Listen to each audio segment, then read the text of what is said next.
오늘 2023년 1월 1일 새날이죠. 또 주일날 이렇게 뵙게 돼서 너무 반갑고 감사를 드립니다.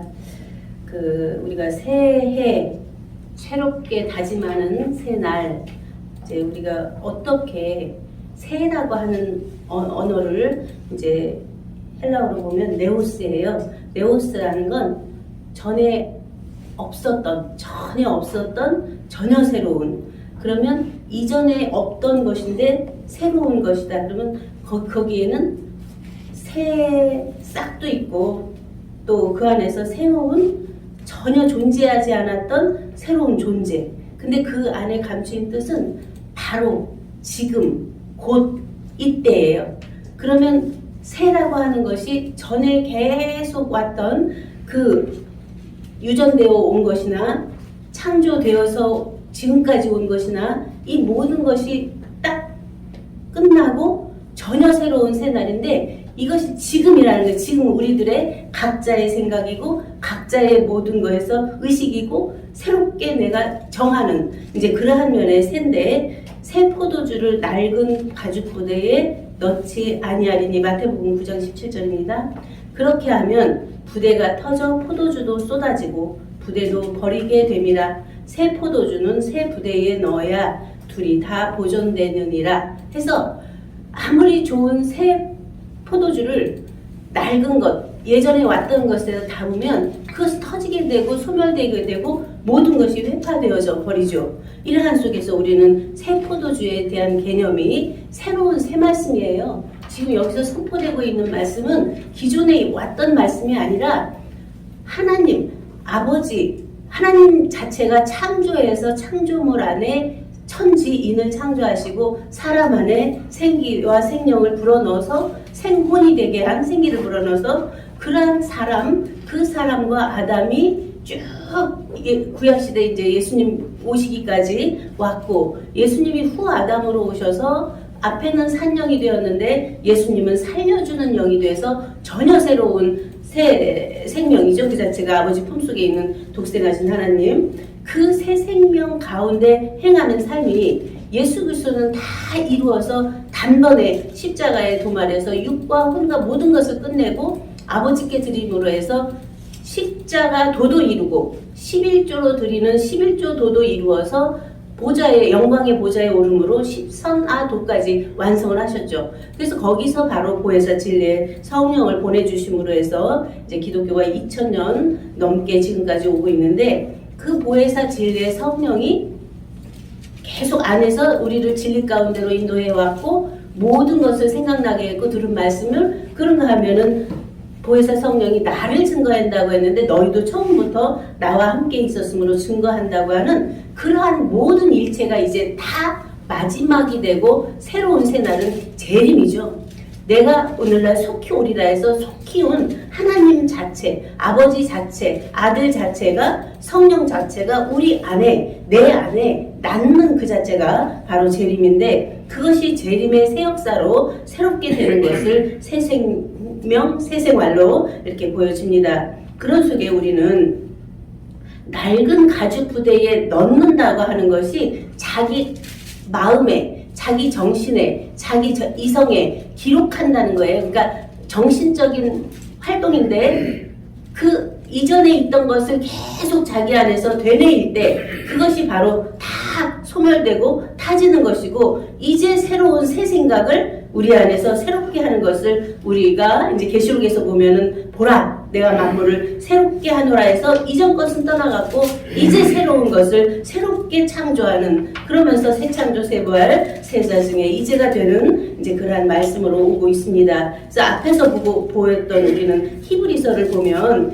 히브리서는 요한복음에서 출발해서 창세기로 갔다가 창세기에서 요한일서로 왔다가 요한일서에서 히브리로 온 거예요. 그러면 히브리는 모든 것을 다 건너온 자들이에요. 여기 히브리서는. 그러면 히브리서 안에서 보여주는 압축된 성경 말씀은 히브리서 1장 1절에 옛적의 선지자들로 여러 부분과 여러 모양으로 우리 조상들에게 말씀하신 하나님이, 그러면 구약은 여기서 끝난 것이고 이 모든 날 마지막에 아들로 우리에게 말씀하셨으니 이 아들을 만유의 후사로 세우시고 또 저로 말미암아 모든 세계를 지으셨느니라. 그러면 여기는 아들이 오셔서 이룬 신약이 다 끝난 거죠.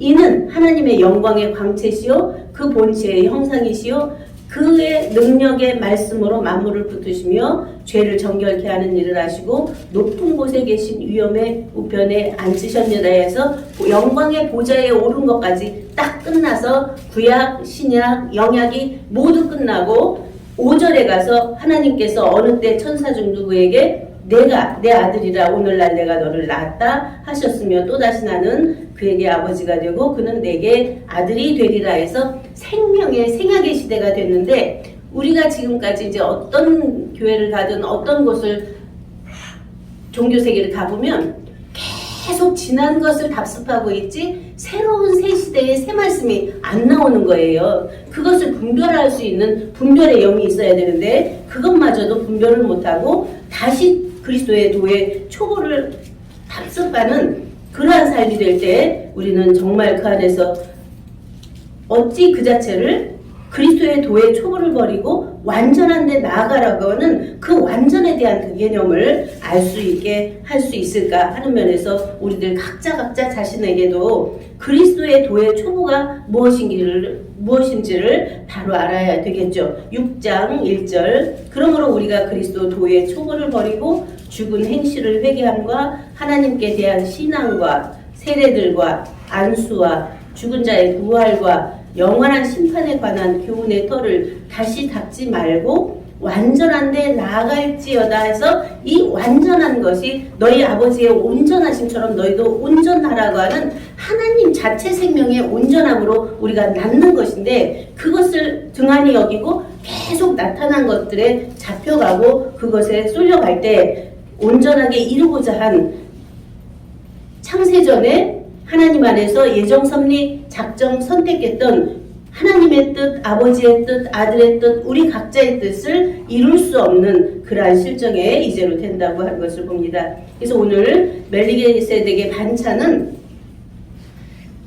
전에 왔던 제사장에서 계속 짐승에 잡아서 피로 드렸던 제사가 아니라 단번에 드려서 십자가로 다 이루신 그 안에서 예수 그리스도가 바로 멜기세덱의 반차를 쫓는 대제사장이라 한 것처럼 그 멜기세덱에 대한 비밀을 우리가 알 수 있을 때 우리가 안에 그러한 멜기세덱을 쫓는 제사장에 대한 실제를 바로 알 수 있다고 봅니다. 그래서 멜기세덱은 바로 의의 왕이고 살렘 왕이고 평강의 왕, 아비도 없고 어미도 없고 족보도 없고 시작한 날도 없고 생명의 끝도 없어 하나님 아들과 방불하여 항상 제사장으로 있느니라 해서 아비도 없고 어미도 없고 시작한 날도 없고 족보도 없다. 그러면 생명으로 낳는데 왜 족보가 없으며 그 안에서 모든 것은 하나님의 아들과 방불하다 그러면 아들이 있는 것은 아버지가 있는 것인데 왜 아비도 없고 어미도 없다고 거기서 말씀하고 있나? 그것을 다시 한번 깊이 봐야 됩니다. 아버지와 아들로 나눈 것은 이미 법 적용이 되고 있는 것이고 아버지와 아들로 나누기 전에 아버지와 아들이 하나였던 그 하나님 자체, 나나 자체 안에는 법이 아니라 그냥 자체가 자체를 사랑하는 그러한 자체, 자조 자체의 실체를 말씀하시는 것으로 보게 됩니다. 그래서 제사장은 히에리오스에서 제사장, 거룩함에서 유래됐는데 예언자라는 거예요. 그래서 모든 것을 맑고 환한 진리로 밝혀볼 수 있는 그것이 바로 항상 하나님 아들과 방불하여 항상 제사장으로 있느니라. 우리를 왕같은 제사장으로 세우겠다 하신 말씀은 우리 안에, 내 안에 그 제사장인 거룩하게 예배드리고 거룩하게 입맞춤이 돼서 하나님 아버지와 아들과 아들들이 임마누엘 된 안에서의 삶을 나타내고 있기 때문에 우리들의 온전한 새 생명 가운데 행하는 새 생활은 그러한 온전한 새롭게 난 이제 순간 찰나에 낮은 우리들의 세포도 계속 새로워지잖아요. 피도 새로워지고 이 육체도 이렇게 새로워지는데 우리들의 생각만 고정되거든요. 고정된 그 자체를 벗어버리고 계속 새롭게 낳는 피처럼 세포처럼 머리털처럼 그러한 새로움이 돋는 그 자체가 이제 아까 싹 말씀하셨을 때 그러한 새싹이 나서 온 천하에서도 열매 맺는 우리들의 말씀이 되어야 되겠죠. 그래서 우리들의 생각과 말과 행위, 사원 행위 언제나 보좌로부터 흐르는 생명수가 돼서 달마다 12가지 실과를 맺춘다고 한 것처럼 온전하고 완전한 하나님 자체 사랑 안에서 넘쳐서 내는 말씀으로 새롭게 새 생명을 낳고 나오고 나타내는 새 해가 되기를 간구하면서 이러한 축복이 여러분 안에 함께하기를 축원하며 말씀 마치겠습니다. 감사합니다.